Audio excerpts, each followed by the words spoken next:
Magkakaiba ang paniniwala ng bawat tao. May nagsasabi na ang malas at swerte raw ay nakadikit na sa buhay natin. Kumbaga nakaguhit na sa palad natin ang nakatadhanang mangyari sa ating buhay. May iba naman na hindi naniniwala dito dahil sinasabi nila na tayo lang din daw ang gumagawa ng ating kapalaran. Ang swerte ay pinaghihirapan na maabot. Ang malas ay iniiwasan na madikit sa atin. Pero kahit na anong iwas ang gawin ko ay mukhang pinanganak na akong kakambal ang salitang malas. Hello Papa Dudut at sa mga loyal listeners ng inyong programa na Barangay Love Stories. Just call me Karen, 35 years old from La Union.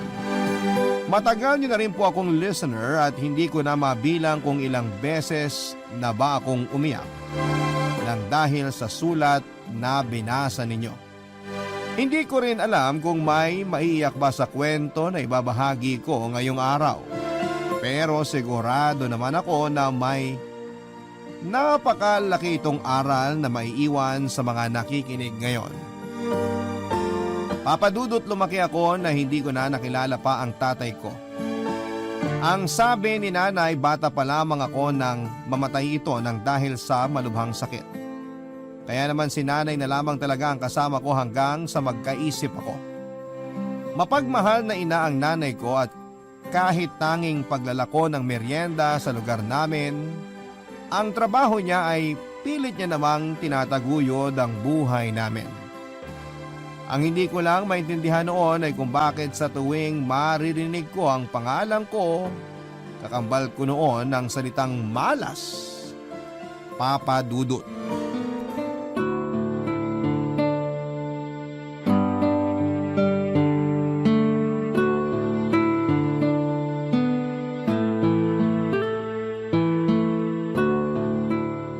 Ayan, malinis na dito sa sala.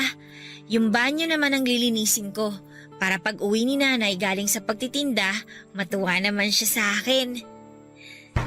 Aling Isay? Uy, si Kuya Aling Arnold yun Isay! Siguro Pakibukas ng maniningil pinto. na naman siya ng upa. Sabihin ko na lang na bumalik siya mamaya kasi wala pa si nanay dito sa bahay. Hello po, Kuya Arnold. Huwag mo nga akong mabati-bati ng hello dyan. Lalong pumapangit ang araw ko. Nasaan ang nanay mo? Hindi pa po siya nakakauwi eh. Naglalako pa po siya ng kakanin sa labas. Huwag ka nga magsinungaling bata ka. Alam ko naman na nandyan ang nanay mo sa loob eh. Ilabas mo nanay mo. Pero wala po talaga siya dito. Umalis po siya para maglako ng mga kakanin. Kanina pa po pagkatapos naming magtanghalian. Hoy! Hindi mo ako malaloko ha? Alam ko na nagtatago lang siya dyan sa loob ng bahay nyo. Nagtatago siya dahil ayaw niya magbayad ng upa. Mas ka nga dyan. Aling Isay! Aling Isay! Kuya Lumabas kayo Arnold, dito kung ayaw nagsasabi nyo po tatawag ako ako ng ng barangay totoo. tanod. Hindi pa po talaga Aling nakakauwi Isay! si nanay. Sinabi ko na huwag mo akong tawagin kuya eh. Dahil wala akong kapatid na malas. Tumabi ka nga dyan. Aray! Bakit naman po niyo ako tinulak? Kasi naiirita ako sa'yo. Naiirita ako sa kamalasang dala mo dito sa lugar namin. Kaya siguro nasunog yung isang bahay na pinauupahan ko dahil sa'yo. Dahil nakatira ka pa dito sa bahay ko. Hindi ka nga rito. Ay! Bitiwan niyo po yung braso ko. Nasasaktan po ako. Tama na po. Anong tama na? Ikaw ang tumigil. Tumigil ka sa kamalasang dala mo dito sa lugar namin. Hindi po totoo yan. Hindi po ako malas, sabi ni nanay. Malas ka dahil anak ka ng pare at nanay mo naman dating madre. Sinumpa ka dahil anak ka sa pagkakasala ng mga magulang mo. Naintindihan mo ba yon? Ha? Ha? Tama na po. Nasasaktan na po ako. Makinig ka mabuti ha. Itatak mo to sa kokote mo. Pinanganak kang malas at may dala kang kamalasan. Dahil anak ka ng makasalanang mga tao. Isa kang salot sa lugar na to. Malas ka! Ay! Diyos ko! Ano naman ginagawa mo sa anak ko? Bitawan mo siya! O ayan, magsama kayo ng anak mong malas. Nay, ang sakit po ng mga braso ko. Anak! Pasensya ka na at ngayon lang nakauwi si nanay. Ako, namumula na nga itong mga braso mo. Pwede ba? Bago kayo magdrama-dramahan dyan, ibigay niyo muna sa akin yung bayad ng upa niyo dito sa bahay. Ayoko magtagal dito sa inyo. Baka mamaya kumapit pa sa akin yung kamalasan ng anak mo. Palibhasa salot yan! Tumigil ka na nga, Arnold! Bakit? Totoo naman ang sinabi ko ha! Alam na alam dito sa lugar na to na dati kang madre at pari naman ang tatay niyang anak mo! Sabi na tumigil ka na! Eto! Ayan na pera! Kunin mo na makalis ka na! Umalis ka na!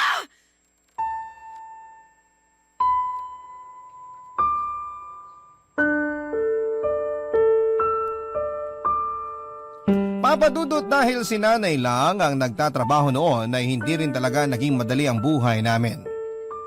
Wala kasi kaming sariling bahay at wala ring ibang pinagkakakitaan si nanay. Kung hindi ang paglalako nga lang ng merienda na siya rin mismo ang nagluluto.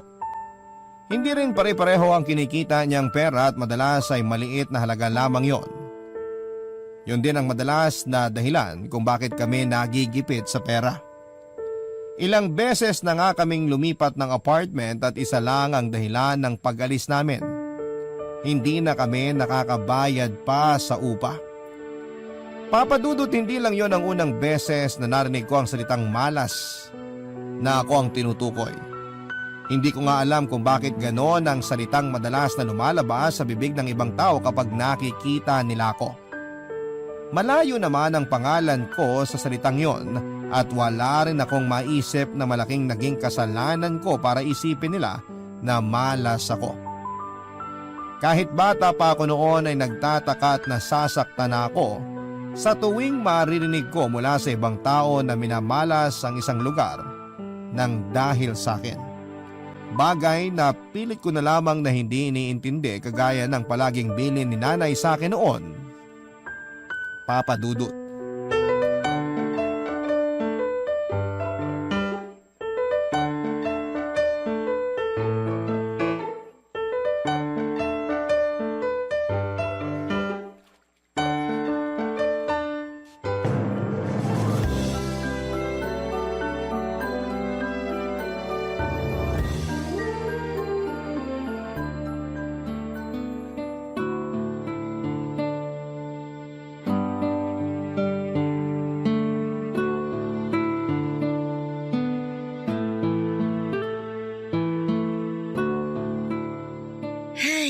Ayan, malinis na dito sa sala.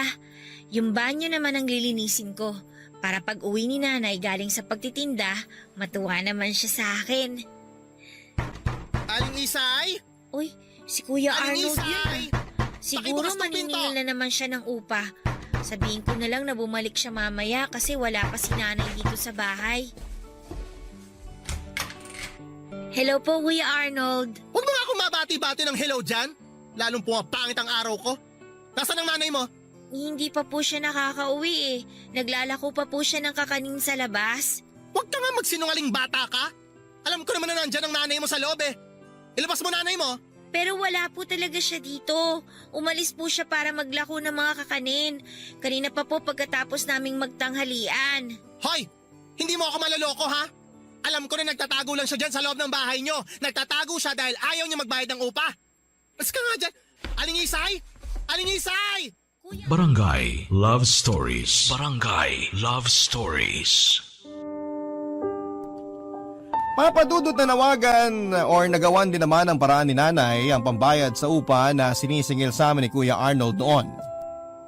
Pero pagkalipas ng isang buwan ay umalis na rin kami doon dahil hindi na natiis pa ni nanay ang mga sinasabi ng tao na yon tungkol sa akin.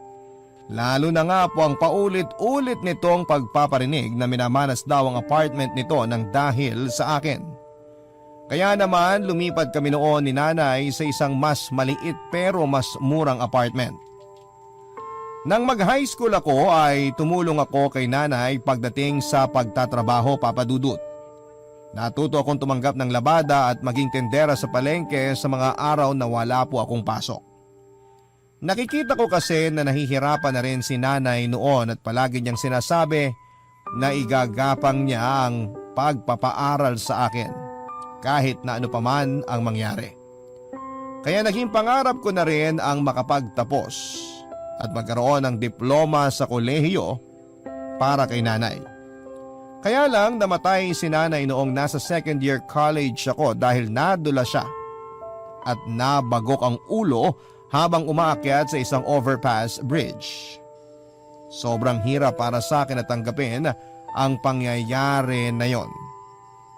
Kaya naman nang mailibing siya ay nag-decide na rin po akong huminto na lamang sa pag-aaral at magtrabaho, Papa Dudut.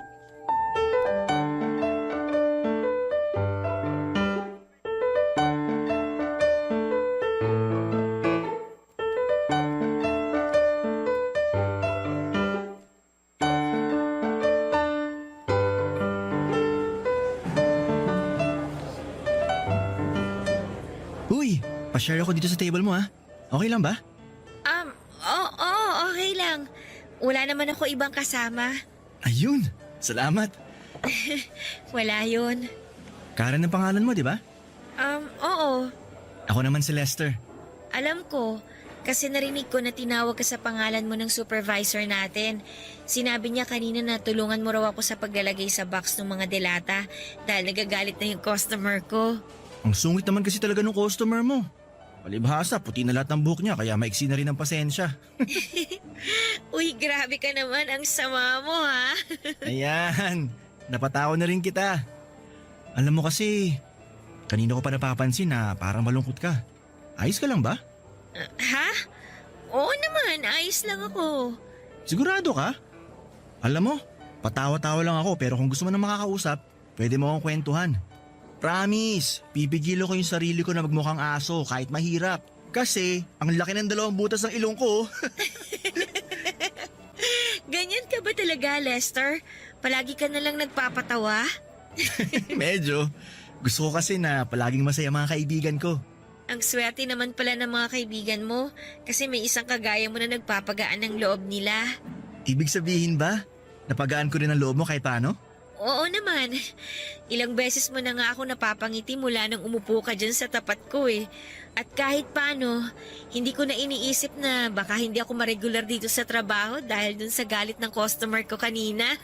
Yun ba yung pinoproblema mo kaya parang malungkot ka mula pa kanina? Oo, kasi ang tagal ko nang gusto magkaroon ng regular na trabaho. Kaya lang, wala eh. Malas talaga ako kaya palaging natatapos ang mga kontrata ko sa mga pinagtatrabahuhan ko. Yun lang pala problema mo, hindi mo kaagad sinabi sa akin. Bakit? Huwag mo sabihin na anak ka ng may-ari nitong pinagtatrabahuhan natin at nagpapanggap ka lang na karaniwang empleyado. Hindi no, sa mga teleserye lang naman nangyayari yan eh. Bakit kung akong bahala sa'yo ka dyan? Parang kaya mo akong gawing regular dito sa trabaho natin ah. Kaya ko talaga yun, kasi number 1, gwapo ako kahit malaki yung mga butas ng ilong ko. Number 2, maapil ako kahit hindi ako katangkaran. At number 3... Teka nga, naku Lester ha, niloloko mo lang yata ako eh. Hindi no, totoong sinasabi ko na gwapo ako at malakas ang dating ko kasi yun ang sabi ng mama ko. Kaya nga na-regular ka agad ako dito sa trabaho eh. Kasi malakas ako sa supervisor at manager natin. Basta, kung bahala sa'yo Karen. Ituturo ko sa'yo lahat ng teknik para magustuhan ka rin nila. Para mabilis ka ma-regular. Basta lang gagalingan mo palagi pagdating sa trabaho. Oo naman, matagal ko na kasi talagang gustong ma-regular sa trabaho na to. Ngayon pa lang sobrang thank you na talaga. Nako, magpasalamat ka sa akin kapag naging regular ka na dito. Tsaka ilibre mo ko ng paborito kong siomay pag nagkataon ha. Papa Dudut, mula nang mamatay si nanay ay parang gumuho na talaga ang mundo ko. Buong buhay ko kasi ay siya lang ang kasama ko. Pagmamahal at suporta niya ang kinalakhan ko. Kahit palagi akong nakakatanggap ng masasakit na salita mula sa ibang tao, ay napapawi yon kapag niyayakap na ako ni nanay. At nang mawala nga siya, pakiramdam ko ay totoo ang sinasabi ng ibang tao na malas daw ako. At minamalas din ang mga taong nasa paligid ko ng dahil sa akin. Pero dahil alam ko na hindi gugustuhin ni nanay, na panghabang buhay akong makulong sa lungkot, Papa Dudut, kaya pinilit ko na bumangon ulit at magpakatatag. Sinimulan ko na po ang paghahanap ng trabaho at sa awa ng Diyos, hindi naman ako nahirapan. Pero hindi kagad ako naging regular at palaging natatapos sa mga kontrata ko kaagad. Sa panglimang trabaho ko na noon ay sa isang supermarket na nasa loob ng mall ay doon ko naman nakilala si Lester, na isa sa mga dahilan kung bakit naging mas matatag pa ako. dahil ang mabuting pagkakaibigan na nasimulan namin ay nauwi rin sa masayang pagkakaibigan, Papa Dudut.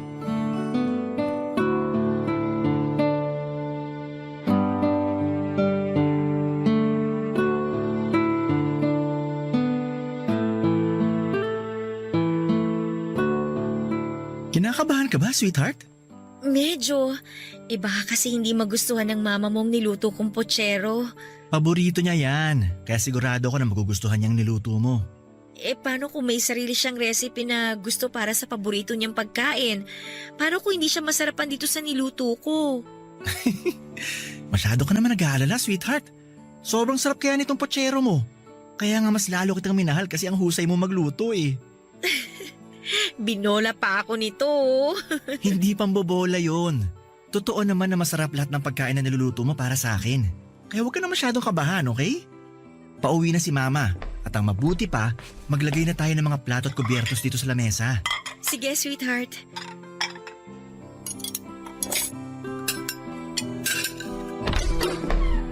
Ay, grabe! Ang traffic!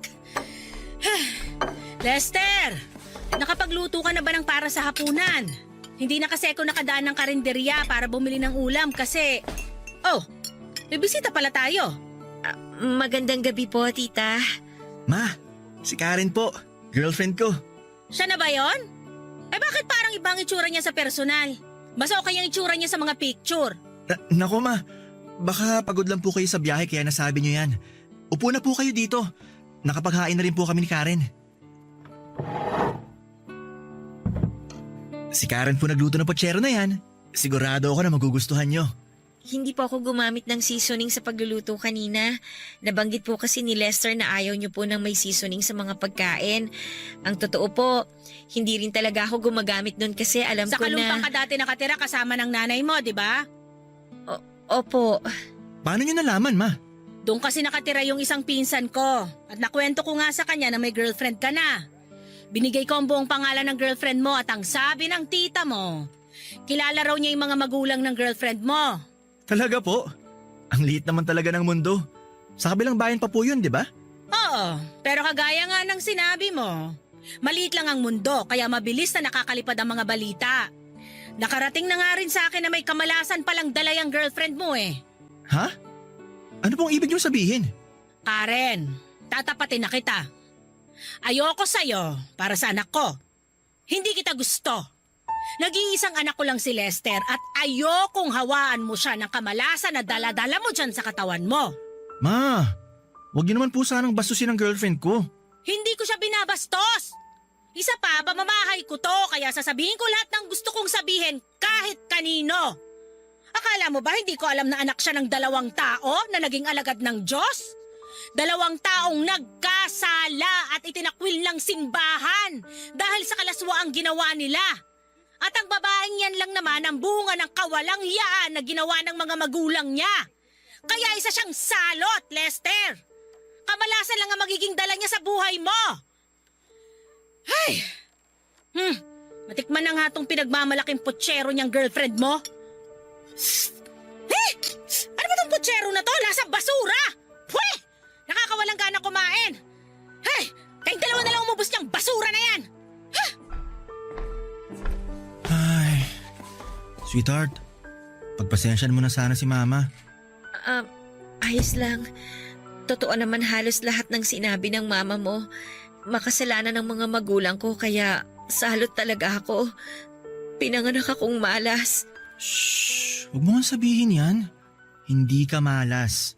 Walang tao na pinanganak na malas dito sa mundo. Kaya hindi ka dapat nag-iisip ng ganyan.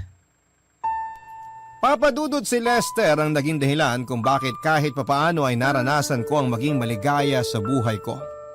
Naging tapat kasi siya sa relasyon namin at palagi niyang sinasabi sa akin kung gaano niya ako kamahal. At nagbibitaw siya ng mga pangako na mamahalin niya ako sa habang buhay. Minsan nga ay hindi pa rin ako makapaniwala na nakilala ko ang isang kagaya niya. Tanggap ko na noon na kailanman ay hindi na ako magiging masaya. Tanggap ko nang pinanganak talaga akong malas dahil sa mga magulang ko. Pero lahat ng yon ay binago ng pagmamahal na pinaparamdam sa akin ni Lester. Papa Dudut, hindi pala talaga pwede na palagi akong makaranas ng saya sa piling ng taong mahal ko.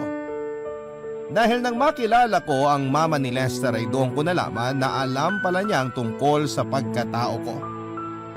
Alam niya na bunga ako ng pagkakasala ng mga magulang ko. Kaya naman pinaramdam niya kaagad sa akin na hindi ako welcome sa pamilya o buhay nila kahit kailan daw ay hindi niya ako matatanggap para sa anak niyang si Lester, Papa Dudut. Barangay Love Stories. Barangay Love Stories. Papa Dudut, sa kabila ng pagtutol ng mama ni Lester sa relasyon namin ay pinagpatuloy namin ang lahat. Hindi nagpatinag si Lester kahit halos isumpa na siya ng mama niya. Sinabi niya na ipaglalaban niya ako at ang relasyon naming dalawa at pinatunayan ni Lester ang sinabi niyang yon nang layasan niya ang mama niya para magsama na kaming dalawa. Yun daw kasi ang naisip niyang paraan para magkaroon kami ng tahimik na relasyon. Nung una, Papa Dudut, ay nagigilty talaga ako sa ginawa niya dahil nga sa siya na lang ang kasama ng mama niya. Matagal na rin kasing patay ang papa niya kaya dalawa na lamang sila sa bahay. Kinumbinsi ko pa nga siya noon na huwag iwanan ng mama niya pero sinabi ni Lester na hindi siya papayag na paulit-ulit akong pagsalitaan ng hindi maganda ng mama niya. At gusto na rin daw niyang tuparin namin ang pangarap naming bumuo ng isang masayang pamilya. Akala ko ay tuluyan na naming matutupad ang pangarap na yon nang sa wakas ay magdalang tao na ako. Pareho kaming excited ni Lester at huminto pa ako noon sa pagtatrabaho. Pero muling gumuho ang mundo ko dahil pagkalipas lamang ng ilang buwan ay nakunan ako, Papa Dudut.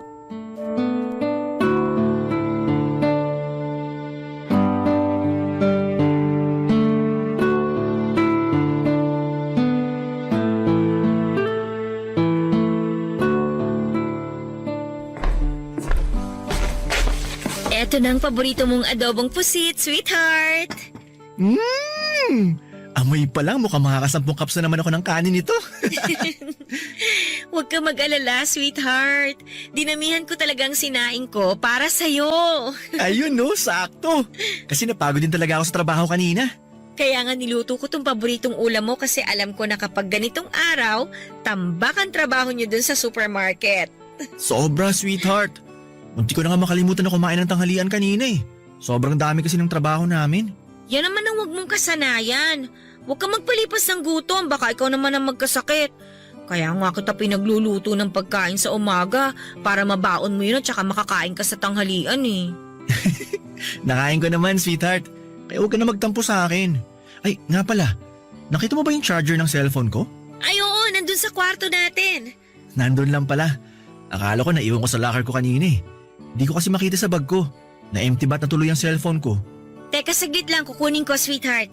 Kumain ka lang dyan ha, babalik din ako kagad. Sige, sweetheart. Salamat ah.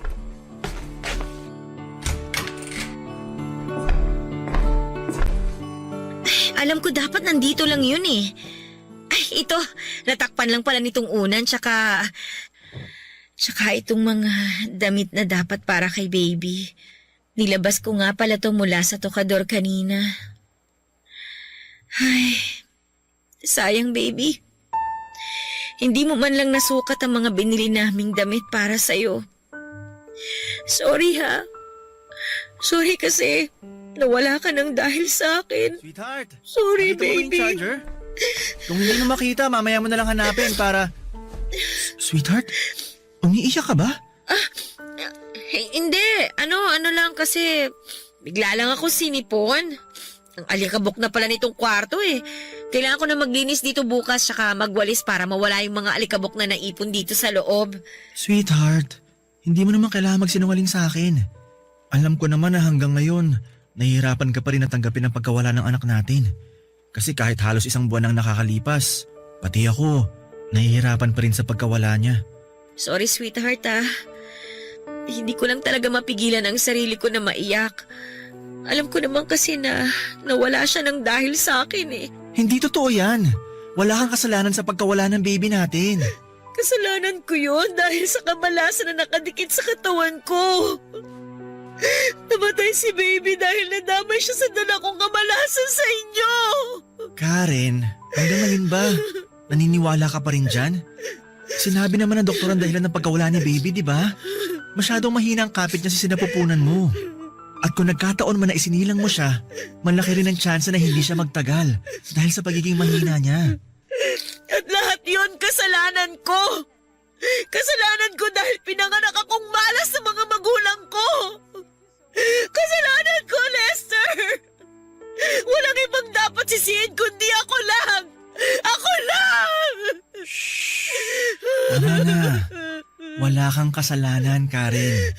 Walang may gusto sa atin na mawala si baby. Walang may kasalanan kung bakit siya nawala. Kaya wag mo nang paulit-ulit na sisihin ang sarili mo. Kasi alam ng Diyos kung gaano mo siya iningatan at kung gaano mo siya minahal. Para sa akin ang mahalaga, ginawa natin ang lahat na makakaya natin.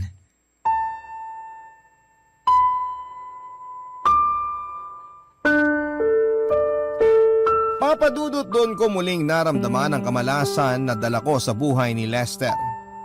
Hindi po madali ang mawala ng anak kaya naman nahirapan talaga akong tanggapin yon. Pero nang dahil sa partner ko ay unti-unti akong natuto na muling maging matatag. Kapag umiiyak kasi ako na mag-isa ay niyayakap niya ako at sinasabi niya na hindi siya mapapagod na gawin yon. Kapag ramdam niya na nalulungkot ako dahil naaalala ko ang nawalang baby namin ay hindi na siya papasok sa trabaho at magluluto na lamang ng masarap na pagkain para sa aming dalawa. At paulit-ulit niyang sinasabi sa akin ang mga salitang hindi niya ako iiwanan kailanman. Sapat na sana yon para kahit papaano ay maging masaya kami, Papa Dudut. Kaya lang, nag-overstaffing sa supermarket na pinagtatrabahuhan niya at isa siya sa mga empleyado na natanggal. Nahirapan siya muling maghanap ng trabaho kahit marami na siyang job experience. Ang nangyari tuloy ay umi-extra na lamang siya sa mga construction site para lamang kumita ng pera. Pero isang mabigat na pangyayari ang dumating noon sa buhay namin, Papa Dudut. Yon ay nang maaksidente si Lester at mahulog mula sa ikalawang palapag ng gusaling ginagawa nila. Himalang nailigtas pa ang buhay niya pero naging paralisado na ang kalahati ng katawan niya. At nagkaroon siya ng brain damage na kailangang maoperahan noon sa lalong madaling panahon, Papa Dudut.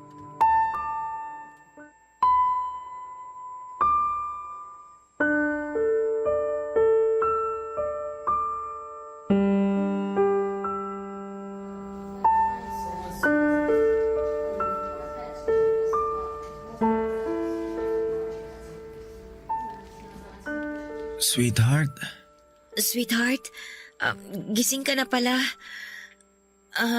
Nagugutom ka ba? Nauuhaw? May gusto ka bang inumin o kainin? wala. Busog pa ako. Ikaw, kumain ka na ba? Oo, tapos na.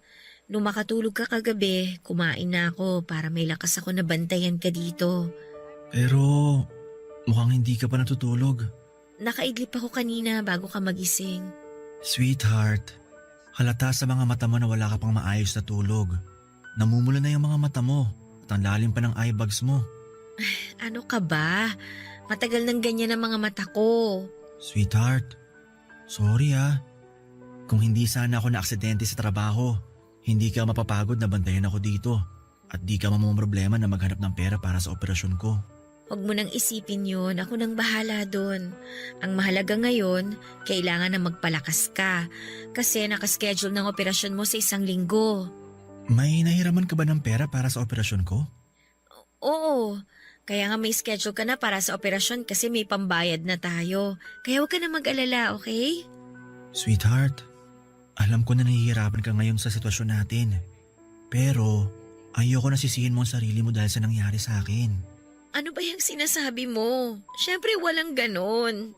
Kilala kita at alam ko tumatakbo ngayon sa isip mo. Aksidente nangyari sa akin at walang kahit na anong kinalaman yon sa'yo.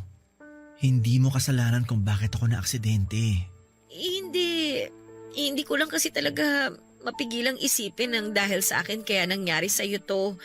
Iniisip ko na siguro nga tama ang mama mo. Dapat lumayo na lang ako. Dapat hindi na kita hinawaan ng kamalasan ko. Dapat hindi na kita dinamay. Karen, ako ang unang lumapit sa'yo. Ako nag-alin ng pag-ibig ko sa'yo. At wala kang ibang ginawa kundi ang tanggapin at suklian ang lahat ng yun. Kaya wala kang kasalanan. Dahil alam ko na minahal mo rin ako ng higit pa sa pagmamahal na binigay ko sa'yo.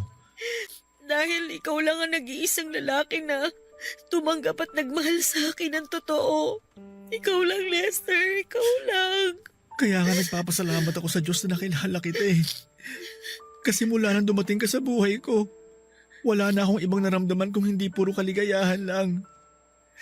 Hindi ka malasan ang dala mo sa buhay ko. Dahil sa'yo ko lang din naramdaman kung paano tunay na maging masaya. Yun lang ang dinala mo sa akin, Karen. Pagmamahal at kaligayahan na walang kapantay. Sinasabi ko na nga ba eh! Tama ang suspecha ko! Puro kamalasan na lang ang dala mo sa anak ko! Umalis ka sa tabi ni Lester, salot ka! Tita! Umalis ka dyan! Nasasaktan po ako. Huwag niyo po paalisin si Tigilan niyo na Karen. po yung paghila sa akin. Dito! Umalis ka dito dahil ikaw ang nagdala ng kamalasan sa buhay ng anak ko! Please naman! Nang dahil sa'yo, nasira ang buhay niya! Umalis ka na dito! Parang awa niyo na po. Huwag niyo po akong paalisin. Ayoko umalis sa tabi ni Lester. Tumayo ka na dyan sa pagkakaluhod mo dahil walang magagawa niyang pagmamakawa mo sa akin! Ikaw ang punot dulo ng kamalasang dumating sa buhay ni Lester! Ikaw lang at wala nang iba! Kaya umalis ka na dito! Malas ka! Umalis ka bago pa tuluyang mamatay ang anak ko ng dahil sa'yo! Umalis ka na, Karen! Parang awa mo na.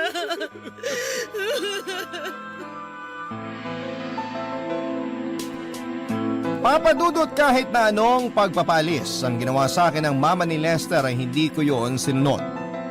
Ginawa ko ang lahat para lamang manatili ako sa kwarto na yon. Umiyak ako, nakiusap, nagmakaawa at lumuhod sa harapan ng mama niya. Hanggang sa eto na mismo ang umalis sa loob ng kwarto dahil na rin sa pakiusap ni Lester. Ilang ulit din ako humingi ng tawad noon kay Lester, Papadudot. Doon ko naisip na tama ang mama niya na wala akong ibang dinala sa kanya kung hindi puro kamalasan lamang. Kung hindi niya ako nakilala, hindi masisira ang buhay niya. Pero sinabi ni Lester na ang bawat araw ng pagsasama naming dalawa ang pinakamasayang araw sa buhay niya.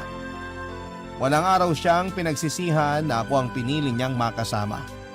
Kahit kailan daw ay hindi siya nagsisi na minahal niya ako. At isang mahigpit na yakap ang sinagot ko noon sa kanya. Papadudot, kinailangan ng malaking halaga para sa operasyon na gagawin kay Lester noon. Hindi ko talaga alam kung saan ako kukuha ng pera dahil maliit lamang naman ang naipong ko. Pero sinabi ng mama niya na ito na raw ang bahala sa lahat ng mga gagastusin. Doon po ako nabuhayan ng loob at labis-labis na nagpasalamat sa kanya at sinabi niya sa akin na gagawin niya yon para kay Lester at hindi dahil sa pakiusap ko. Pero malaki pa rin ang naging pasasalamat ko sa kanya. Kaya lang, bago pa man may sagawa ang operasyon ay namatay na rin si Lester dahil sa biglang pamamaga at pagdurugo ng utak niya. Hindi na po naagapan pa ang nangyaring yon na naging dahilan para tuluyan siyang mawala sa akin. Halos panawan ako ng ulirat dahil doon, pero pilit pa rin po akong nagpakatatag. Papadudot 2 linggo lang matapos mailibing si Lester ay nalaman ko na nagdadalang tao ako.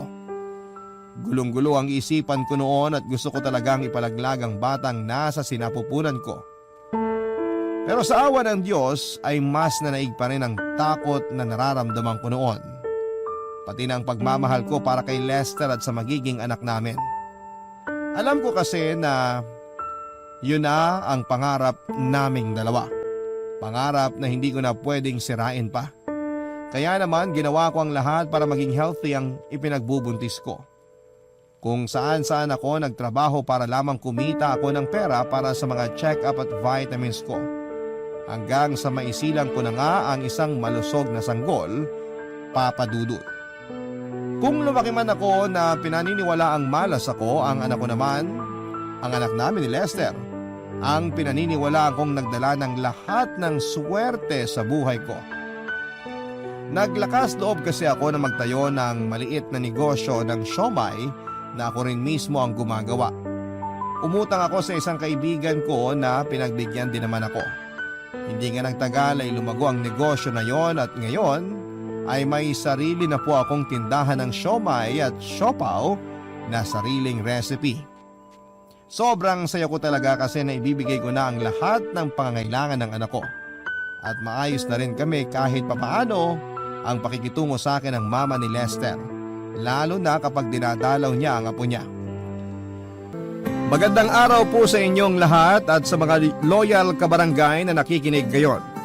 Itago niyo na lamang po ako sa pangalang Mikey, 30 years old at kasalukuyang nakatira sa Antipolo, Rizal. May-ari ng isang maliit na negosyo and at the same time ay bokalista ng isang banda. Bata pa lamang ako ay hindi na lingid sa akin ang pagiging mahirap, Papa Dudut. Lahat ng hirap nga ay dinanas ko na mula sa mabahong barong-barong na tinitirhan namin noon, ay nakaranas din ako na tubig at asin lamang ang inuulam namin. Mga panahong yon na kapag sobrang nagigipit kami at hindi nakapagpapadala sa amin ng pera si Mama, na nooy namamasukan bilang kasambahay sa mag-asawang Chinese sa Sampaloc. Pero kahit na ganoon ay hindi naman ako nagreklamo. Bagkus ay nagpapasalamat pa nga ako dahil kahit papaano ay may kinakain pa rin kami at nakakapag-aral kami na lumang-luma ang uniform ko at tanging tsinelas lang ang suot na saplot sa aking paa. Si Papa naman noon ay nagmamaneho ng tri-bike para kahit papaano ay may maiuwi siyang pagkain sa aming 5 magkakapatid. Pero madalas ay dumadaing na rin siya dahil sa pananakit ng likod at mga binti niya. Papa Dudut, pangatlo ko sa aming magkakapatid at nag-iisa pang babae. Kaya nga madalas ay binubuli ako ng mga kapatid ko dahil ako lang daw ang naiiba sa kanila. Pero ang sabi noon ni Papa ay prinsesa nila ako, kaya dapat daw akong mahalin at ingatan. Sinunod naman nila ang sinabi ni Papa at hanggang sa lumaki nga ako ay naging protective sa akin ang mga kapatid ko at ayos lang naman sa akin yon. At least ay walang naglalakas loob na umaway sa akin noon. Pero dahil nga sa sobrang hirap ng buhay namin noon ay hindi kinaya nila Mama at Papa na pag-aralin kaming lahat. Kaya naman nang makagraduate ako ng high school ay sinubukan ko na kaagad ang maghanap ng mapapasukan. At dahil underage nga ako ay nahirapan ako kaya naman madalas ay sinasamantala ko lamang na sumali sa mga singing contest. At kapag pinapalad nga ako ay nananalo naman ako. Minsan pa nga ay ako pa talaga ang dumadayo sa ibang lugar para lamang sumali sa mga contest. Dahil desperada akong masungkit ang mga premyo na pang isang linggong kainan na namin. Kung minsan ay nananalo ako, minsan naman ay natatalo. Pero hindi ako tumitigil dahil yon ang source ng income ko noon. At doon na nga may nakapansin sa akin, Papa Dudut, walang iba kundi si Edward. Matanda siya ng 8 taon sa akin, 32 years old siya noon habang ako naman ay 24 years old. Kinausap niya ako noon at inalok na maging bokalista ng banda nila at gustong gusto raw niya ang timbre ng boses ko na pwede sa kahit na anong genre at napag-alaman ko nga na siyang drummer ng kanilang banda. Hindi na nga ako nagdalawang isip pa noon at agad kong sinunggaban ng alok niya lalo nung malaman ko na 1,000 kada gig ang kikitain ko. At hindi naman daw sila nauubusan ng gig dahil halos gabi-gabi raw ay tumutugtog sila. Ipinakilala niya ako noon sa mga kabanda niya dahil kada practice namin ay talagang tinitrain nila ako sa mga tamang techniques sa pagkanta. At masasabi ko nga na marami akong natutunan sa kanilang lahat. Nakatulong na rin ako sa pamilya ko lalo na sa pag-aaral ng mga kapatid ko. Pero makalipas nga lang ang 2 taon ay nabigla ako sa balita ni Kuya Edward nang isang araw ay puntahan niya ako sa studio kung saan ako nagpa-practice papadudot.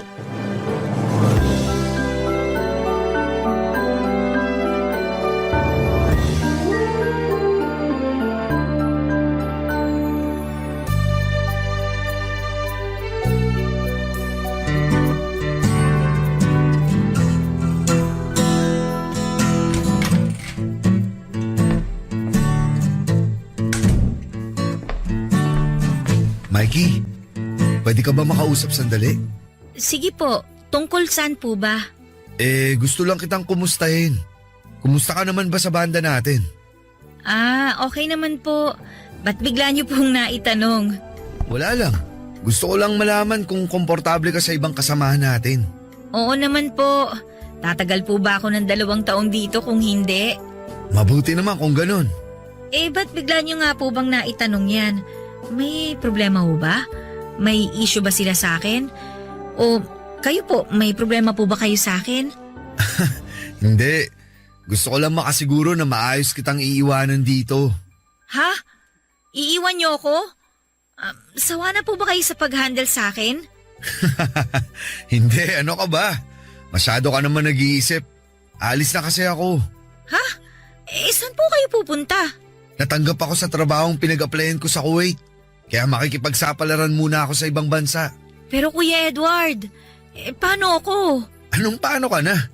Iniisip mo ba na baka alisin ka nila sa grupo kapag umalis ako? Malamang. Kayo nagpasok sa akin dito eh. Paano po pag umalis na kayo? Huwag kang mag-alala. Hindi naman mangyayari yun. Unless gusto ulit nilang maghanap ng kasing galing mo. Hindi uubray ang pambobola niyo sa akin, kuya. Malungkot ka ba? Siyempre, mawawalan ako ng Kuya Edward eh. Mangingibang bansa lang ako. Di naman ako sasakabilang buhay. Kung aalis kayo, sinong papalit sa inyo? Mababakante ang posisyon niyo. Siyempre pinaghandaan ko yan.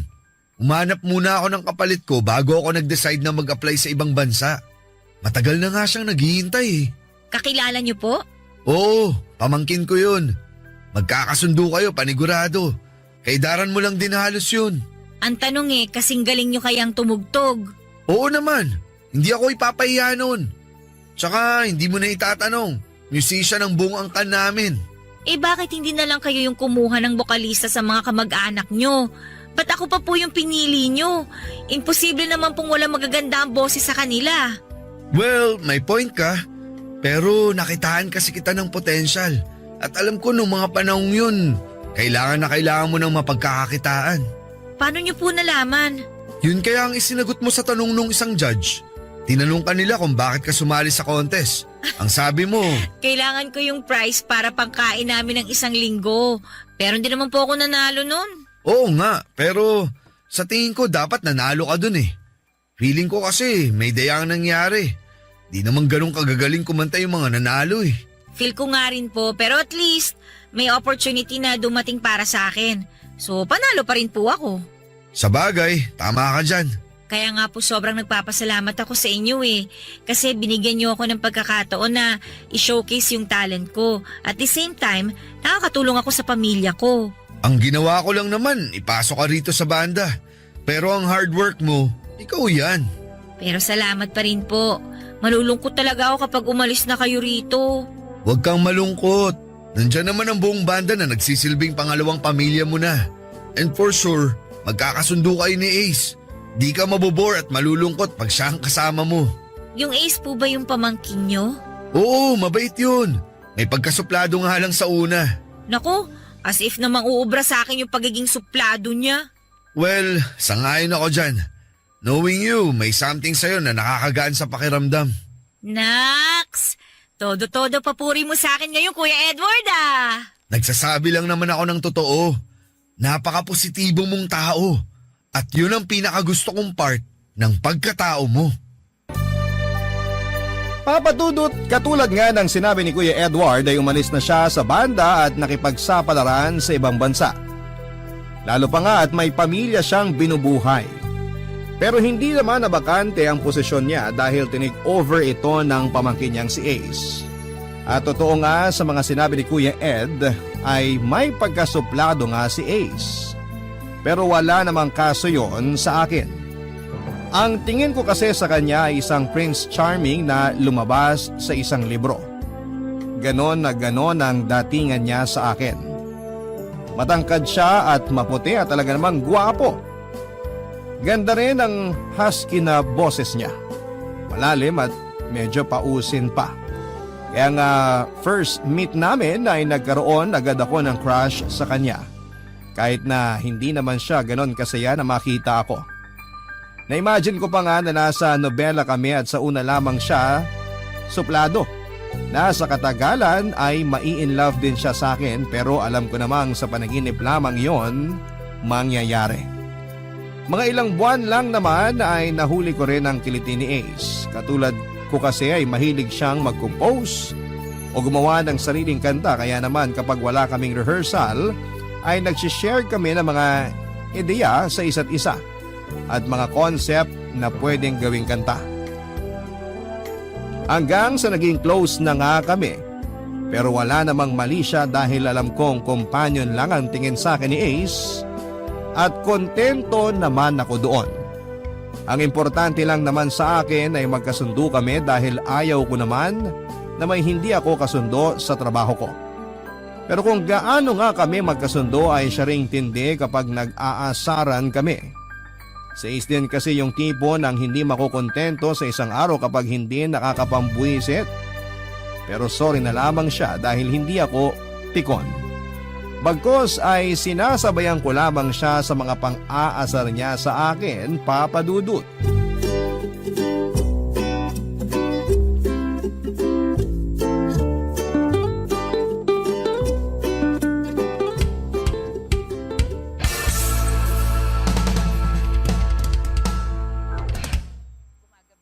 Maya na ulit tayo mag-rehearse.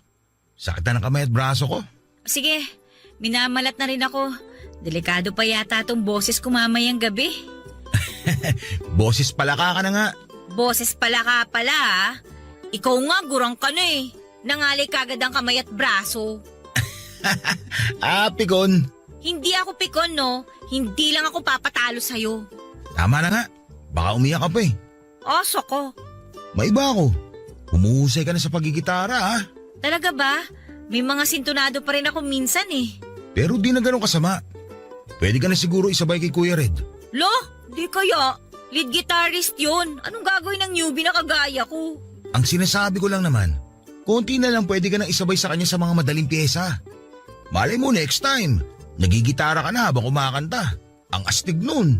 Nai-imagine ko nga yan. Parang ang sarap sa feeling no? Pag-usahin mo palalo. O kaya magpatulong ka kay Kuya Red. Yoko, nahiya ako eh. Wow! Marunong pala mahiya ang makapalang muka. Hoy, sino kaya mas makapal ang muka? Ikaw nga, hindi naman sa'yo yung pagkain, kinain mo. Tawang-tawa lang. Mag-aasawa na yan. Bakit ba kasi hindi ka makapag-move on? Isang pirasong siomay lang yun. Last ko na kasi yun kinain mo pa. PG lang? Grabe naman to. Bili pa kita ng 1,000 siomay eh. Akin na pera, pambili ng 1,000 siomay. Wala akong cash na dala. Credit card, gusto mo? Wag na, baka namang walang laman yan. Ano akala mo sa akin, poor? Bakit, hindi ba? Nanginginain ka ng siomay ng may siomay? At least siomay lang. Hoy, ba't ka tumatawa? Oy, natawa ko bakit ba? Iba naiisip mo, no? Hoy, wag mo ko itulad sa'yo ha. Masama bang tumawa? Hindi, pero para kasing iba iniisip mo eh. Ano bang iniisip ko? Sabihin mo nga. Akin na lang yun. Kesa kung pinagtitripan mo, tapusin mo na yung kantang sinusulat mo para malapatan na natin ang tono. Langya naman kasi. Ang hirap pala gumawa ng kantang senti kapag wala pang experience. Bakit? Hindi mo pa ba naranasan ma-broken hearted? Naranasan. Pero hindi naman kasi ganun kasakit. Nakapag-move on ka agad ako. Alangan naman ako magbigay sa'yo ng idea. Hindi pa rin ako nakaka-experience ma-broken hearted. Wala akong magawang inspiration. Pag naman kasi pinilit ko, baka naman di ganun kadama pag kinanta. Di proceed ka na lang sa usual song na sinusulat mo. Tapos kapag may experience ka na, doon mo na lang balikan yung isa. Sa bagay, may plano nga pala tayong tumugtog ng original composition natin sa mga gig natin. Basta sabihan mo lang ako kung anong gusto mong tema. Then mag-share na lang ulit ako ng pwede kong i-share na idea. Ganun na nga lang talaga ang mangyayari. At lumipas pa nga ang 2 buwan, Papa Dudut, ay mas naging malapit kami ni Ace sa isa't isa. Pero napag-alaman ko nga na may girlfriend na pala siya na hindi ko naman na kinagulat. Napaka-imposible naman kasi na sa itsura niyang yon ay wala siyang girlfriend. Medyo nalungkot lamang ako ng slight dahil yung 1% na pag-asa ko na magiging kami na ni Ace ay tuluyan na nga pong naglaho, Papa Dudut. Pero ayos lang naman dahil crush lang naman ang nararamdaman ko para sa kanya, hindi po gaanong kalalim. Humahanga ika nga nila. Isa pa ay trabaho naman talaga ang priority ko dahil may pamilya akong umaasa rin sa akin. Naisip ko na saka ko na lamang iintindihin ang sarili kong love life kapag nakahanap na ako ng stable na trabaho. Hindi naman kasi sa panghabang buhay ay magiging bokalista ako ng isang banda. Siyempre, may posibilidad na umalis ang isa sa mga miyembro o kaya naman ay ma-disband ng banda. Ilang beses ko naman ang sinubukang mag-apply ng trabaho pero hindi ako pasok sa mga requirements na hinahanap nila sa isang aplikante. Una nga ay high school graduate lamang ako at sumunod ay walang work experience. Pero pasasaan ba? At makakahanap din ako ng trabahong para sa akin o kung hindi man ay pangarap ko sanang magkaroon ng sariling negosyo na mag-aahon sa amin sa kahirapan, Papa Dudut. Barangay Love Stories. Barangay Love Stories. Isang gabi nga matapos ang isa naming gig ay may pinakilalang babae sa amin si Ace at sinabing girlfriend niya ito, si Jade. Maganda ang babae at sexy, mukhang mayaman din base sa pananamit nito. Agad naman akong nakipagkamay sa kanya at sinabi kong masaya akong makilala siya pero hindi ganoon ang pinapahiwatig na mga ngiti niya sa akin. Ako naman ay walang pakialam kung galit siya o inis dahil wala naman akong maalalang may atraso ako sa kanya. At importante lamang naman sa akin ay nagmamahalan silang dalawa ni Ace at wag lang nitong sasaktan ng kaibigan ko. Halos lahat nga ng gig namin ay kasama si Jade pero wala naman ang atensyon nito kay Ace kundi nasa akin. Panay kasi ang sulyap niya sa akin tapos ay bigla na lamang mangiirap. Naisip ko tuloy na baka binabantayan niya si Ace kaya naroon siya lagi kapag may gig kami. At dahil nga hindi na rin ako makatiis at gusto ko ring malinis ang pangalan ko sa kanya, ay sinamantala kong busy ang mga kabanda ko lalo na si Ace sa pagliligpit ng mga gamit ay nilapitan ko si Jade na nasa isang lamesa lang naman kasama namin na naghihintay, Papa Dudut.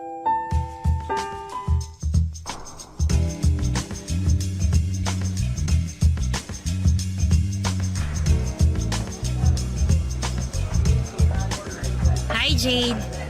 Close pa tayo? Hindi. Pero magfi-feeling close na ako sa'yo. Kasi mukhang ang laki ng problema mo sa akin eh. Paano mo naman nasabi? Kung nakamamatay lang siguro yung tingin mo.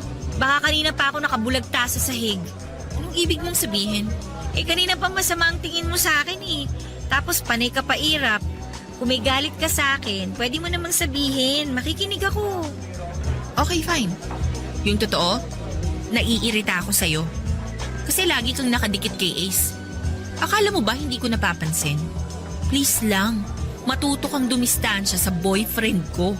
Ang sakit mo kasi sa mata eh. Ay nako, wala kang dapat ipag-alala. Trabaho lang naman ang namamagitan sa aming dalawa. Kaya kumalma ka lang. Hindi ako kakalma, knowing na crush mo ang boyfriend ko. Lo, halata ba? Iniinis mo ba talaga ako? Hindi. Nakakapagtaka lang kasi na ikaw lang ang may alam na may crush ako kay Ace. Maming ka pa talaga. Proud ka? Ganon? Teka lang muna, Jade ha. Kung ano man yung iniisip mo, mali ka. Okay? Pure crush lang ang nararamdaman ko kay Ace. Alam mo naman siguro yun, di ba? Umahanga lang ako sa kanya. Pero yung as in gustong-gusto, hindi. Hindi, Day. Huwag ka nang magpalusot. Kahit crush pa yan, may gusto ko pa rin sa boyfriend ko. Pang ilan ka nang nagsabi sa akin yan? Di ko na mabilang sa totoo lang. At the end of the day, sinubukan pa rin nilang ahasin si Ace. Ay hindi naman sa ganon. Tsaka tingnan mo na nga lang yung sarili mo, oh. Tapos tingnan mo ko, oh. Ang ganda-ganda mo. Sexy. Wala akong panama sa'yo. Tingin mo papatulan ako ni Ace? Kahit nga yata maghubad ako sa harapan niya, hindi niya ako papatulan eh. Ano? Ay, sorry ah. Alam mo, loyal si Ace sa'yo. Lagi ka nga niya kinukwento sa akin simula nung ipakilala ka niya sa akin eh. At saka base pa lang sa kwento niya, alam kong mahal na mahal ka niya. Kaya please lang, magtiwala ka sa boyfriend mo. At sa tingin mo, maniniwala ako sa lahat ng mga sinabi mo? O hindi naman kita pinipilit na maniwala. Sinasabi ko lang in case na kailangan mo ng assurance. Sabihin na nating mas mahaba ang ginugugol na oras ni Ace sa pagre-rehearse sa studio kaysa sa kasama mo siya. Pero sinisigurado ko sa'yo, wala kang dapat na ipag-alala sa kanya. Kaibigan ko si Ace at gagawin ko lahat para lang hindi masira ang tiwala mo sa kanya. Masyado kang nakikialam para sa isang kaibigan. Alam mo ba yon? Alam ko, pero kasi ganito yan. Malaki ang utang na loob ko sa tito ni Ace, kaya gusto ko lang na bumawi. Tsaka maniwala ka sa hindi. Wala talaga akong plano o balak na agawin sa'yo si Ace. Hindi ako threat, no? At kung sakali man, isa ka rin sa mga poprotektahan ko dahil mahalaga ka kay Ace eh. Sige. Pagkakatiwalaan kita sa ngayon. Pero wag na wag mong sisirain ang tiwala ko. Makakaasa ka. O so ano, magkaibigan na ba tayo? Pansamantala, hanggat hindi ko pa napapatunayan na hindi ka talaga threat sa relasyon namin. Salamat. O teka, kumain ka na ba? Hindi pa. Bakit? Pakakainin mo ko? Pwede naman kung gusto mo. Bukas seryoso pinag-uusapan nyo ah. Hi, babe. Tapos na kayo magligpit? Oo babe. Ano palang pinag-uusapan nyo? Wala naman. Pinagkukwentuhan ka lang namin. Ako? At ano naman pinag-uusapan nyo tukol sa akin? Sabi ko sa kanya, loyal ka sa kanya at mahal na mahal mo siya. Kala ko naman nagsusumbong ka na ng kung ano-ano. Bakit? May dapat ba siyang isumbong? Ano ka ba babe? Siyempre wala. Loyal ako sa'yo. Kung ano man yung worries mo, alisin mo na. Hindi kita ipagpapalit kahit kanino. Alam mo namang mahal na mahal kita eh. Sabi ko sa'yo, Jade eh. Sige na nga. Pero sa ngayon, gusto ko munang kumain. Kanina pa ako gutom eh. Sure. Saan mo ba gusto kumain? Since gabi na, gusto kong kumain ng mami na may mainit na sabaw. Okay sige. Maghanap tayo ng mamihan. Wala kasi akong masyadong alam na kainan dito bukod sa mga fast food eh. Si Mikey, baka may alam. Meron naman. Eh di tara na. Ano pang hinihintay natin? Tuturo ko na lang sa inyo kung saan. Malapit lang naman dito. Sumama ka na sa amin. Kakain tayo. Sigurado ka? Oo. Ayaw mo? Gusto, basa-basagot niyo eh. Papa Dudut, nagpaalam na nga kami noon sa iba naming kabanda dahil may inuman session pa raw sila. Nakapagtataka nga lang na napakabilis na nagbago ang pakikitungo sa akin ni Jade. Ang akala ko nga ay aawayin pa niya ako at makikipagdebate pa sa akin ng matagal pero napaka-mature niya. Naging casual siya sa akin at hindi ko naramdamang out of place ako habang kumakain kaming tatlo. Lagi kasi niyang tinatanong ang opinion ko sa bawat topic na napag-uusapan nilang dalawa ni Ace. Sa maikling panahon nga na yon, ay narealize kong mabait si Jade. Kaya hindi na ako magtataka kung bakit mahal na mahal siya ni Ace. Siguro'y masyado lamang talaga siyang na-trauma sa mga dating nagkagusto rito, kaya gano'n na lamang ang pagwo-worry niya. Kitang-kita ko naman kung gaano rin niya kamahal ang kaibigan ko at masaya ako para sa kanilang dalawa, Papa Dudut. Buti na lang talaga at sinubukan kong makipag-usap sa kanya para malinis ko na rin ang pangalan ko. Papa Dudut, ng mga sumunod nga na gabi ay kasama pa rin si Jade sa mga gig namin. Pero hindi katulad ng dati ay lagi na itong nakangiti sa akin at maaliwalas na rin ang itsura nito sa tuwing nakikita ako. Magandang sign nga yon dahil kahit papaano ay mababago ko ang pagtingin ni Jade sa ibang babaeng nakapaligid kay Ace. Na hindi lahat ng babae ay katulad ng mga nakilala niya noon. At dahil nga magkasundo na kaming dalawa ay palagi na nga niya akong isinasama sa tuwing may lakad o gimmick silang dalawa ni Ace. na minsan ay naiisip ko na nga na hindi na sila nagkakaroon ng quality time dahil lagi na lamang akong kasama. Pero sinabi naman ni Ace na ayos lang sa kanya dahil yun daw ang unang beses na nakasundo ni Jade ang babaeng malapit sa kanya. At para kang i-celebrate ang official shoot,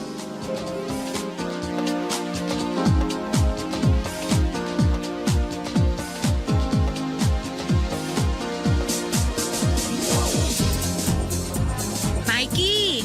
Aba, kanina pa inuugat ng tagay mo, oh. Pas muna. Doon na ako eh. Wala, madaya. Hayaan mo na, babe. Huwag kayo masyado magpakalasing. Hindi ko kayo kayang bitbiting dalawa pag nalasing kayo. Kaya nga, tsaka mahina ang tolerance ko sa alak. Ang mabuti pa, magkwentuhan na lang muna tayo para bumaba yung mga tama natin. Sige, call ako dyan. Cool din ako. Kwentuhan niyo naman ako kung paano kayo nagkakilala. Sino ba magkukwento? Uy, kahit sino sa inyong dalawa. Sige, ako na. Nagkakilala kami 3 years ago sa bar na pinagkakantahan nyo. Kagagraduate ko lang na ng college, kasama ko friends ko noon. Doon namin napiling mag-celebrate. Tapos, ayun, nakita ko si Ace sa stage kumakanta. Kasama nila Tito Edward. Kumakanta ka, Ace? Oo. Pero nagkaroon ako ng problema sa lalamunan ko. Kaya hindi na ako nakakanta ulit. Kung mapapansin mo, medyo paus ako magsalita. Ano bang nangyari? Chain smoker ako noon at nagkaroon ako ng grabing ubo. Hanggang sa nagkaroon ng araw ng tamang lalamunan ko na dahilan ng pagkasira na rin ng boses ko. Ah, ganun pala yun. Uy, sumabalik ako dun sa kwento. Paano kayo nagkakilala nun? I mean, sino yung nag-first move? Ako? Medyo nakainom na kasi ako noon eh. Nagulat nga ako sa kanya kasi bigla siyang umakyat doon sa stage. Tapos nag-request ng kanta. Dedicated daw para sa akin. Ay, talaga? Iba talaga nagagawa ng alak, no? Tapos ayun nga, hanggang sa matapos yung request kong kanta, hindi ako bumaba ng stage as in. Grabe, hindi ko carry yun. Kakahiya ka. Ano ka ba? Walang hiya-hiya pag nakainom. O tapos, ano ba nangyari? Ayun, hiningi ko yung number niya. Sabi ko kung wala siyang girlfriend, maging textmates kami. At sakto, wala nga siyang girlfriend. Ayun, mula sa pagiging magkaibigan, naging kami na. Naloka ako sa'yo, Jade, ha? Ikaw pa talaga yun ang unang nagbigay ng motibo. Na love at first sight ako sa kanya eh. Taray! Ikaw naman, Ace. Ano naman ang masasabi mo doon? Masasabi ko? Lagi ko na sinasabi sa kanya to. Pero isishare ko sa'yo. Sa totoo lang, masaya ako na nilapitan niya ako nung araw na yun. Kasi kung di niya ginawa yun, hindi ko siya girlfriend ngayon. Eh ikaw ba? Kailan mo ipapakilala sa amin ng boyfriend mo? Boyfriend agad? Wala nga manliligaw eh. Lah, di ba may mga humihingi ng number mo? Fake number binibigay ko sa kanila. Ayoko makipag-text kung kani-kanino, no? Kasi, ibang gusto mo. Oy, hindi. Ka ba? Ayoko pa lang talaga. Gusto ko kasi munang makahanap ng stable na trabaho bago ko atupagin ang love life ko. Eh, syempre, priority ko ang family ko eh. Maraming umaasa sa akin kaya nga lagi ako nagdadasal na sana bigyan pa ako ng maraming blessings para may maibahagi ako sa pamilya ko. Swerte na magiging boyfriend o asawa mo. Syempre, no? Pero family first muna. Tama naman yan. Pero wag mo pa rin kalimutan ang sarili mong kaligayahan. Tandaan mo, mabilis lang ang panahon. Bukas, di mo na mamalayan. Marami ka na palang pinapalagpas sa pagkakataon.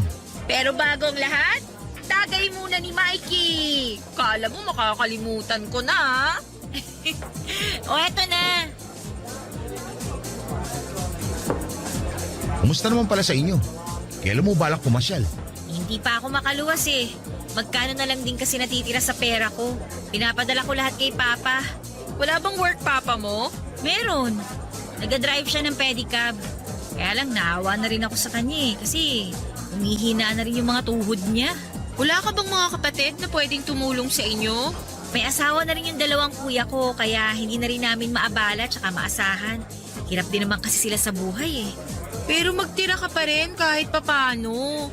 Mag-ipon ka para kung may gusto kang paglaanan in the future, may magagamit kang pera. Papadudot, marami ako na-realize sa mga sinabi nila sa akin at mas doon ko na pag-isip-isip na paghandaan ang kinabukasan ko. Dahil hindi naman habang buhay ay ganun lang ang buhay ko. Balang araw ay magkakaroon ako ng sarili kong pamilya at hindi ko gugustuhin na maranasan nila ang hirap na dinanas ko. Kaya nga sinunod ko ang payo sa akin ni Jade na mag-ipon ng pera. Kada sahod ko noon ay bumabawas ako ng 200 pesos para itabi at ipunin. At sa paglipas nga ng mga panahon ay naging mas malapit kami ni Jade sa isa't isa. Masasabi ko nga na masaya ako na maging parte ng buhay nilang dalawa ni Ace. Hindi ko rin nakalain na ang babaeng dati ay inis sa akin ay makakasundo ko pala. Madalas na nga na kami lang ang lagi magkasama habang si Ace ay hindi namin sinasali sa mga gimmick namin. Si Jade naman kasi ang nagsasuggest noon na magkaroon kami ng girls bonding. Noon ko nga lang din na-realize na napakakalog pala ni Jade at kayang-kayang sumabay sa lahat ng biro ko. Kaya naman mas naging masaya akong kasama silang dalawa na mga kaibigan ko noon, Papa Dudut. Barangay Love Stories. Barangay Love Stories. At dahil nga sa palagi kaming magkasama ni Jade ay hindi ko namamalayan na nag-iiba na ang nararamdaman ko para sa kanya, Papa Dudut. Bagay na hindi ko naramdaman noon kay Ace.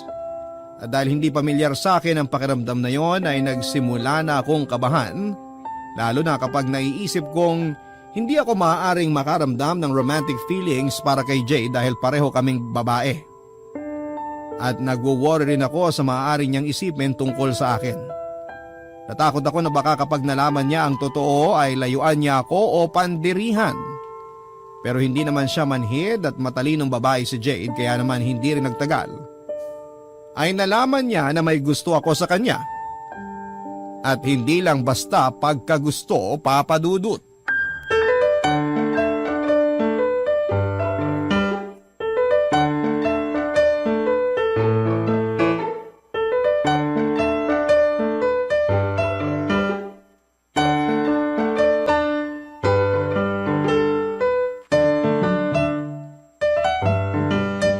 Magkaibigan tayo, di ba? Oo, bakit? Kung may gusto kang sabihin, sabihin mo na. Sabihin ang alin. Ay, Mikey, inoobserbahan kita palagi at hindi ka ganun kahirap pasahin. Alam ko na may gusto ka sa akin. Teka, paano mo nalaman? Kung paano ko nalaman noon na may gusto ka kay Ace? Instinct. Isa pa, hindi ka ganun kagaling magtago, no? Sorry Jade ha, hindi ko naman sinasadyang magkagusto sa'yo eh. Pero, nangyari na lang bigla eh. Ba't masyado kang seryoso? Hindi naman ako galit. Tsaka huwag kang mag-sorry tungkol sa mga bagay na hindi mo naman kontrolado. Hindi ka galit? Hindi. Ba't ako magagalit? Crush lang naman yan. Paano kung sabihin kong hindi lang to basta crush? Na mahal na talaga kita bilang babae. Mikey, thank you kasi mahal mo ko. Pero alam mo naman ang sitwasyon natin. Boyfriend ko si Ace. Committed na kami sa isa't isa. Wala naman akong balak na guluhin ang relasyon niyo ni Ace. Kaya nga tinago ko na lang tong nararamdaman ko eh. Alam ko naman na hindi mo kami guguluhin ni Ace. Pero isipin na lang natin ang mararamdaman niya. Nililinaw ko lang lahat dahil ayokong i-invalidate feelings mo. Nagmahal ka lang naman sa maling tao at maling panahon. Kaya hindi mo kasalanan yun. Hindi ka ba naiilang sa akin? Ba't naman ako maiilang sa'yo? Kasi pareho tayong babae. Yung may gusto sa'yo, babae. Sabi ko nga, may mga bagay na hindi natin kontrolado. May mga unexpected events na nangyayari sa buhay natin. At sa kaso mo, ito yun. Salamat Jade ha. Napaka-mature mo talaga mag-isip. Kung ibang babae siguro baka iba yung naging reaksyon nila. Walang mali na magmahal ng kapareho nating kasarian. Ang mali yung taong hindi tanggap ang mga tao na kagaya mo. Basta lagi mong tatandaan, as long as wala kang tinatapakang tao, go lang. Sasabihin mo ba kay Ace? May mga bagay na hindi na niya kailangang malaman. Pero for the sake of our friendship, kailangan nating sabihin. Dahil nag-promise tayo na walang secrets, 'di ba? Baka magalit sa akin si Ace. Di natin sure. Pero alam kong maiintindihan ka niya. Kilala ko si Ace at hindi siya basta-basta nagbibigay ng judgment. Para namang hindi mo siya kilala. Alaskador lang yun pero mabait at patas siyang tao. Alam ko naman. Ay, sana lang wag magbago ang trato mo sa akin dahil sa mga nalaman mo. Ano ka ba? Siyempre hindi. Best friends na tayo, di ba? Oo, best friends. Walang magbabago sa atin. Tsaka gagawin pa kitang bridesmaid. Gusto ko yan. Kailan niyo ba balak magpakasal? Kasal na lang ang kulang sa inyo eh. Matagal pa naman. Pero napag-usapan na namin. Sigurado naman ako na siya na ang gusto kong makasama habang buhay eh. Basta ako, susuportahan ko kayo kung saan kayo masaya. Salamat, Mikey. Hindi ako nagsisisi na binigyan kita ng chance na maging kaibigan. Totoo kang kaibigan at totoo ka sa mga nararamdaman mo. Pero ang pinakagusto ko sa'yo, yung positive outlook mo sa buhay. Sa ilang buwan kong pagkakakilala sa'yo, never kitang narinig na nagreklamo dahil ang pangit o minamalas ka sa buhay. Lalo lang naman ako may stress pag inintindi ko pa ang mga kamalasan ko sa buhay. Mismo! Kaya nga bilib ako sa'yo eh. Magsikap ka lang, alam ko magiging successful ka rin balang araw. Kasi pinagpapala ang mga katulad mo. Grabe naman ang compliment mo sa akin. Pero salamat ah. Magdilang anghel ka sana. Papadudot parang naalis ang mabigat na nakadagan sa dibdib ko matapos ang pag-uusap namin yon. Napakaswerte ni Ace dahil nakatagpo siya ng babaeng kagaya ni Jade. Swerte rin naman si Jade kay Ace. Hiling ko lang talaga ay hindi na sila magkahiwalay at ikasal na sila. Kung tutuusin kasi ay kasal na lamang ang kulang sa kanila pero nasa kanila naman yon. After all ay lifetime commitment ang kasal na dapat pag-isipang mabuti. Hindi ko nga akalain na hindi ko pa pala talaga lubusang kilala ang sarili ko. Hindi ko alam na may tinatago pala akong ibang kasarian. Sino ba naman kasing mag-aakala, hindi ba? Simula nung magkaisip ako ay lalaki naman talaga ang gusto ko tapos ay bigla na lamang akong nagkagusto sa isang babae. Hindi ko tuloy alam kung ano ba talaga ang sexual orientation ko. Kung bisexual ba o lesbian. Pero mas safe sigurong sabihin na kasama ako at parte ako ng LGBT community. Pero dahil nga sa bagong nadiskubre ko sa aking sarili, ay naging maingat ako sa mga kilos at salita ko. Dahil nga hindi pa ako sigurado ay pinili kong maglaylo. Alam ko naman na tanggap na ang mga LGBT sa lipunan, pero may iilan pa rin ang hindi. Kaya naman hindi ko maiwasang mag-alala, idagdag pa na hindi ko alam kung papaano ako maglalantad sa pamilya ko. Dahil hindi naman sila open sa ganong usapin kaya minabuti kong huwag na nga munang ipaalam sa kanila. Makalipas nga ang 2 taon ay masayang ibinalita sa akin ni na Ace at Jade na magpapakasal na sila. Masaya ako para sa kanila pero hindi ko pa rin maiwasang makaramdam ng kaunting kirot. Pero no hard feelings. Ang importante lang sa akin ay masayang masaya sila at masaya na rin po ako, Papa Dudut. Sa 2 taon ding yon ay nagpursigi ako sa pag-iipon kagaya ng payo ni Jade. Nakapagpundar ako ng maliit na negosyo na ako rin mismo ang nagmamanage. Nagbebenta ako ng mga damit, tsinelas at kung ano-ano pa at napakalaking tulong talaga noon sa pamilya ko. Nang in-announce nga ni Ace at Jade ang balak nilang pagpapakasal ay nakiusap sa akin si Jade na gusto niyang hingin ang opinyon at perspective ko sa lahat ng kakailanganin nila sa kasal. Dahil para sa kanila ay napakalaki raw ng parte ko sa buhay nilang dalawa ni Ace.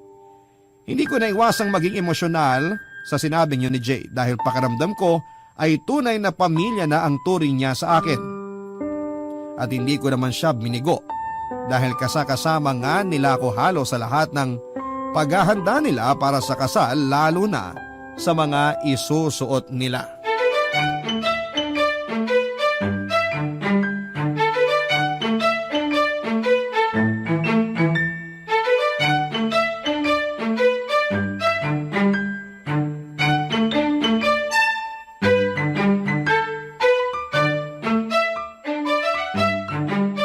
masama raw na isukat ang wedding gown. Bakit masama? Sabi di daw matutuloy yung kasal. Hep! Nag-research ako tungkol dyan. Nagtanong na rin ako kina mama. Ang sabi niya, pwede naman daw isukat basta hindi pa fully made yung gown. I mean, hindi pa tapos gawin. Anong hindi pa tapos? Halimbawa, hindi pa na ikakabit yung isang manggas ng gown. Pwede niya yung isukat. Nox, ni-research mo talaga yun? Oo naman no. Para maiwasan natin yung mga bawal-bawal sa kasal. Wala namang mawawala sa atin kung susunod tayo eh. Sa bagay, better safe than sorry. Tama. Pero syempre, pina-verify ko muna kay mama yung mga pamahiin sa kasal. Sino tita ba? Walang ibinilin sa'yo? Ayun nga, wag na wag ko nga daw isusukat ang wedding gown ko bago ang kasal. Sumunod na lang kayo para wala na talagang makakapigil pa sa kasal nyo. Sa bagay, kaso nahihirapan ako pumili ng wedding gown. Lahat kasi magaganda. Ikaw ba babe, ano sa tingin mong bagay sa akin dito? Lahat naman bagay sa'yo. Ba't nga ba ikaw pa tinanong ko? Dapat talaga hindi ka na sumama eh. Kaming dalawa na lang sana ni Mikey yung nagpunta rito. Di pa tayo kasal, inaaway mo na ako. Sa bagay naman kasi talaga sa'yo kahit ano pang isuot mo eh. So ano, kahit ano isusuot ko sa kasal natin?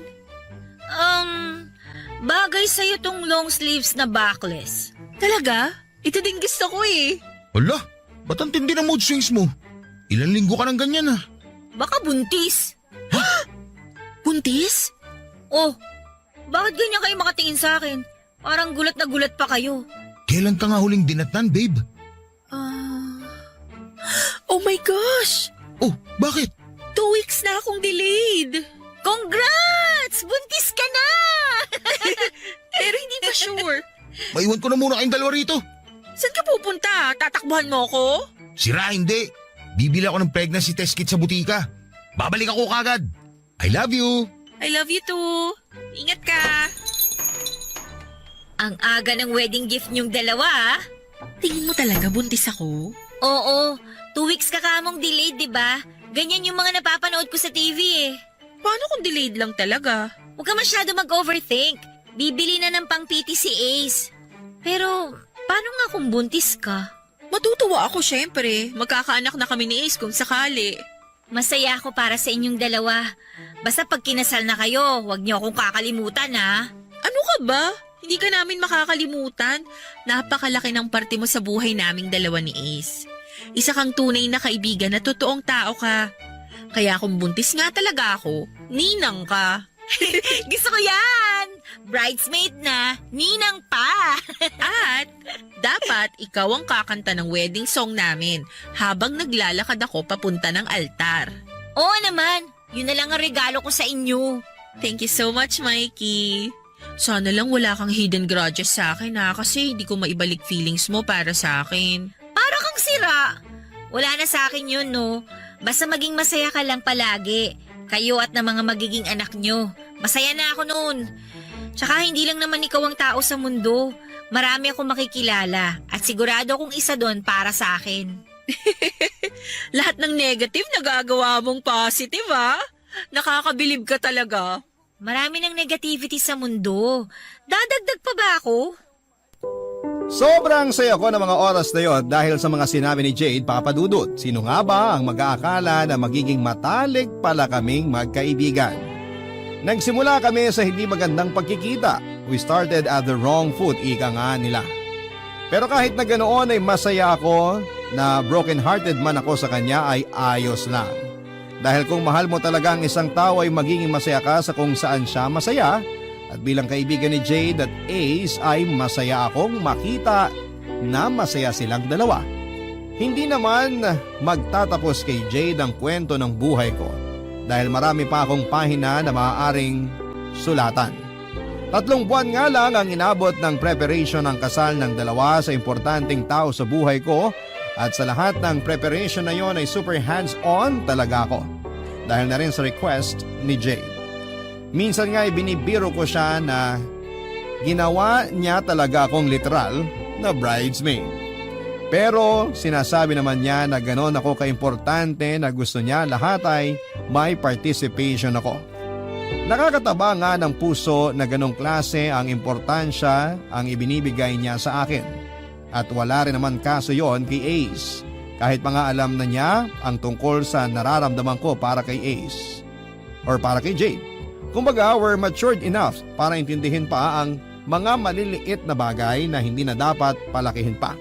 At katulad nga ng request ni Jade, ay ako ang kumanta ng wedding song nila at habang inaawit ko ang paborito nilang kanta, ay hindi ko napigilang umiyak dahil sa dalawang bagay. Una ay sa tuwa dahil kapwa na nila papasukin ang bagong yugto ng buhay nila ng magkasama at pangalawa ay dahil sa munting lungkot na nararamdaman ko dahil alam ko na marami nang magbabago pagkatapos po nilang maikasal. Hindi na kami lagi magkakasama dahil kailangan na nilang i-prioritize ang pamilyang bubuin nila. Lalo pa nga at 4 na buwan nang buntis si Jade. Ilang buwan pa ay masisilayan ko na rin ang inaanak ko. Nang matapos nga ang seremonya ng kasal ay oras na para ihagis ng bride ang kanyang bouquet at kung hindi ka ba naman binibiro ng tadhana ay ako talagang nakasalo ng bulaklak na yon.